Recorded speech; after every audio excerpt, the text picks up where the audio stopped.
Uno de los primeros actos del gobierno revolucionario fue de retribución. En menos de 3 meses, más de 500 batistianos fueron juzgados públicamente y ejecutados.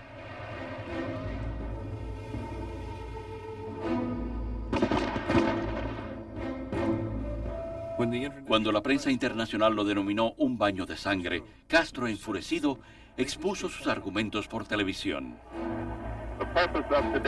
El propósito de la manifestación de hoy es mostrarle al mundo entero que todos los cubanos están unidos en la victoria de los rebeldes y que respaldan los fusilamientos.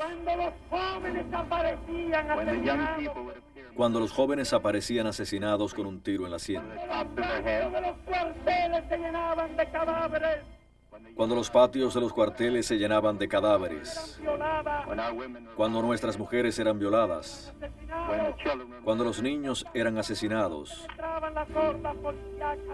Cuando en las embajadas penetraban las hordas policíacas para asesinar a los nuestros que estaban allí ocultos. No se hacían esas campañas contra Cuba. La siniestra consigna de paredón se escuchó por primera vez en Cuba.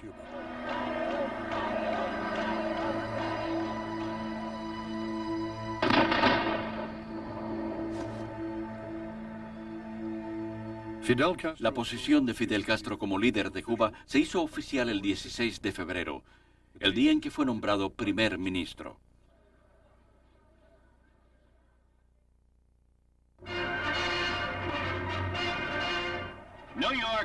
La estación Pensilvania de Nueva York raramente ha visto algo parecido. Únicamente el magnetismo de alguien como Castro podía ocasionarlo. El primer ministro Fidel Castro llegó a Nueva York en abril de 1959 como parte de una gira de buena voluntad de 15 días.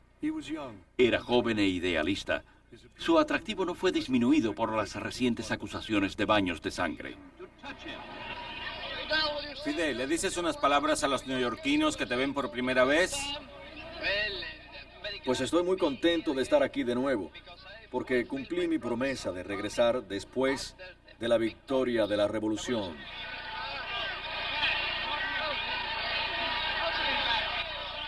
He's a movie star.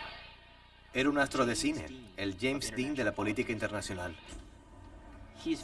Lo veían como un salvador que había liberado una revolución para mejorar la vida de la gente y para mostrarle que la gente de Latinoamérica podía tener control de su propio destino. Pero había cierta preocupación de que pudiera ser comunista. Así que en Meet the Press le preguntan: Doctor Castro, el senador Smather de Florida dice que usted tiene muchos comunistas en su gobierno. ¿Eso es cierto?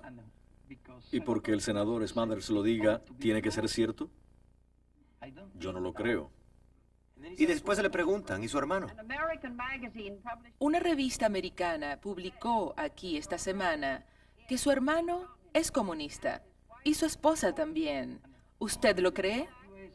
¿Y cómo Estados Unidos va a saber eso mejor que yo? Él es mi hermano y ella es mi cuñada. Puedo decirle que no son comunistas. Lo negó y sabía que eso no era cierto. Negó la importancia que tenían los comunistas en su círculo más íntimo. En Washington, los oficiales de Estados Unidos estaban dispuestos a ofrecerle ayuda económica a Castro. ¿Pidió usted alguna ayuda económica? No, lo que sucede es que aquí en Estados Unidos, ustedes están acostumbrados a que los gobernantes vengan solo por el dinero. No, yo vine buscando buenas relaciones, buen entendimiento, buenas relaciones económicas. El vicepresidente Richard Nixon exhortó al primer ministro cubano a tener elecciones lo más pronto posible. Castro le informó: el pueblo no quiere elecciones, ya que en el pasado no trajeron más que malos gobiernos. La conclusión de Nixon fue que, aunque probablemente no fuera comunista, pero iba a ser, la frase fue más o menos, un hombre con quien habrá que lidiar en este hemisferio. Y tendremos que tener mucho cuidado.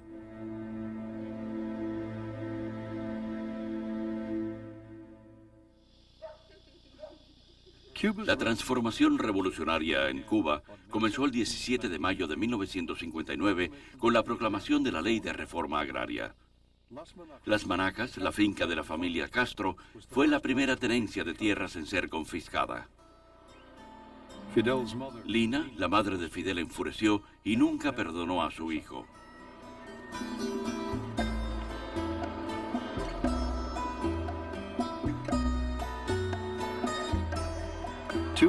200.000 campesinos recibieron el título de las tierras en donde habían trabajado.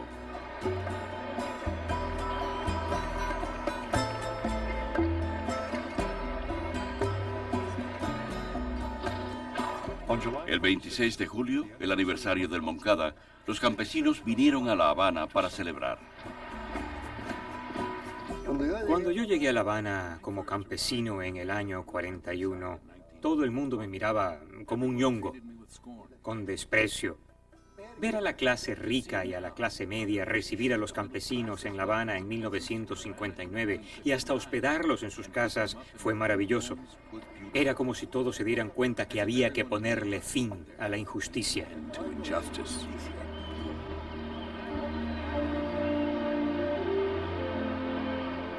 Al inspeccionar a la multitud de 1 millón que se concentró allí ese día, comparó al nuevo gobierno de Cuba, al de la antigua Atenas, solo que mejor, porque el gobierno revolucionario de Cuba no solo era para las clases privilegiadas y la oligarquía.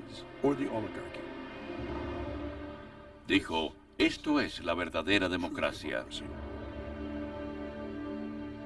Yo me encontré a fines de marzo o principios de abril con una propaganda pro-marxista en un periódico que se le distribuía a las Fuerzas Armadas. Y entonces dije, ¿y esto por qué es? 1, 2, 3 artículos. Y vimos a Guevara y a Raúl moviéndose con los líderes del Partido Comunista. Al ver todo eso, empecé a pensar, aquí hay un segundo plan. El comandante Huber Matos había notado que los comunistas cubanos eran una inesperada e influyente fuerza en la revolución. Huber escribió, Fidel, estás destruyendo tu propio trabajo, y renunció a su mando. Fidel catalogó al comandante rebelde de desleal, ingrato y traidor, e hizo que lo arrestaran. Fue un momento crítico, un momento decisivo en el que los radicales dicen, esta es la dirección que vamos a tomar y ni la gente que luchó con nosotros se puede oponer. El destino de Matos parecía estar sellado. Raúl Castro pedía el fusilamiento y hasta el Che Guevara, que también lo pedía, se pasó después a decir que no.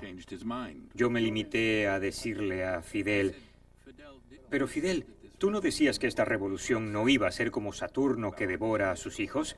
Y Fidel me respondió, no vamos a fusilarlo, porque no vamos a convertirlo en mártir. Matos fue sentenciado a 20 años de cárcel. Muchos de los moderados del gobierno de Castro renunciaron o fueron despedidos. Algunos se marcharon a Estados Unidos. Otros se unieron a un movimiento de oposición que se empezaba a formar en Cuba.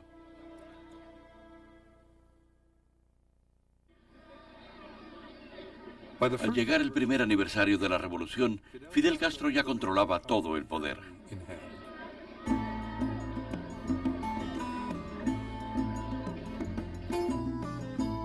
Su hermano Raúl Castro era ministro de Defensa. Su amigo Che Guevara estaba a cargo del Banco Central. Y un abogado no muy conocido, Osvaldo Dorticós, era presidente. En tan solo un año había muchos logros.